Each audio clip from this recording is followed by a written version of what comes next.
na nga po, finally po na-reach po namin yung sinasabi na daanan pababa doon sa aming target na waterfalls. Pero kung mga tagilid ko sa sakyan, tagilid ko sa sakyan, isa doon sa ang galakad. So dahil doon sa mga galakad.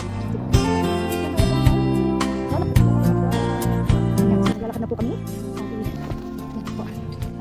Lalakad na kami. So ito na nga po, yun po, doon po kami galing. Doon po kami nag-park. Number 10 po. Estrada Provinciale. Ay, 7 pala. Estrada Provinciale. Number 7. Sa kilometer 10, no? Yeah. Ayun na nga yun. Whatever Provincial Road. Number 7 daw po. Kilometer 10. At ayun na po. Ito na po ang tunay na adventuring. Oo nga naman. Maganda nga naman ang daan. Kahit na naman pala bata ay pwedeng maglakad. Hindi lang po.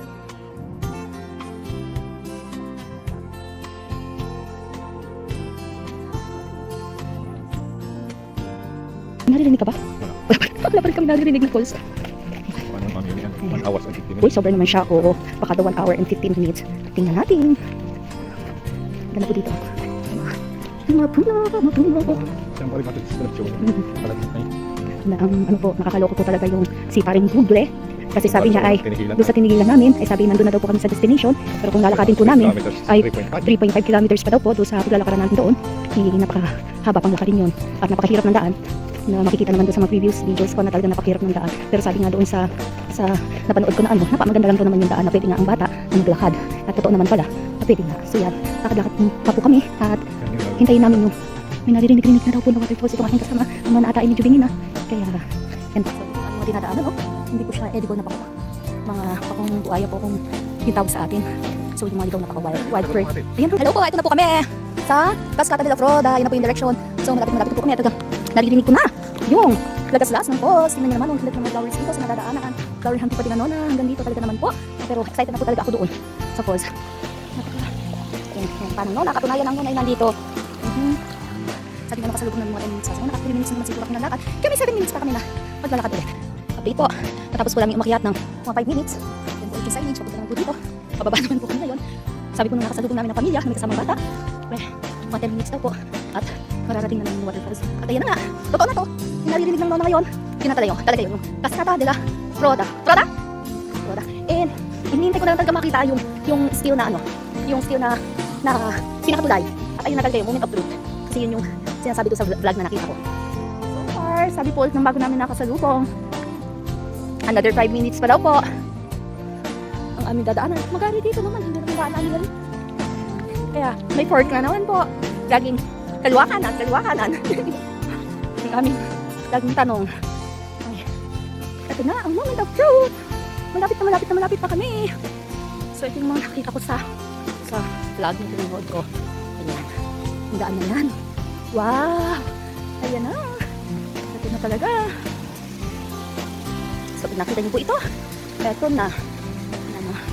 Finally, narating na din po namin ang aming inaasam na makita ang Cascata de la Froda.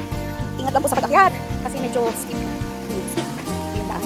And manipis lang po yung step. So, ito na nga po. And beautiful na place na aming hinahanap. Ito na po siya. Ayan, talaga kung pwede mag-swimming. Ayan. Ang ganda-ganda po. Oh, super ganda. Pwede po siya nakamisaw dito. Super ganda. Wala. Magandang nature. Ayan, ganda. Worth it naman po ang paglalakad namin. So ganda po.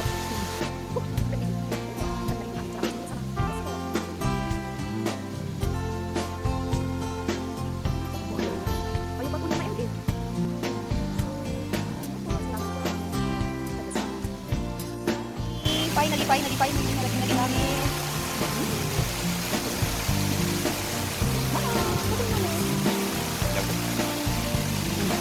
Ang lamig, nag-aano yung tubig niya. Tumitilat-lamsik sa akin.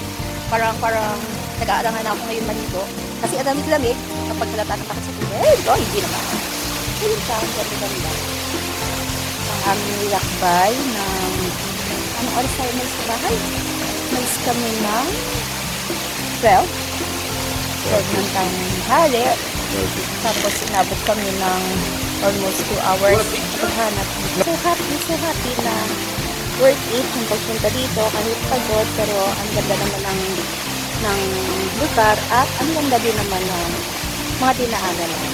So masaya po ang na at masaya din po ako na may share sa inyo itong adventure namin ni Bisaya. So, thank you so much and God bless po. At salamat po sa pagsama sa tuloy po na napakasaya ng inyo. Thank you so much for watching. Salamat po. God bless po.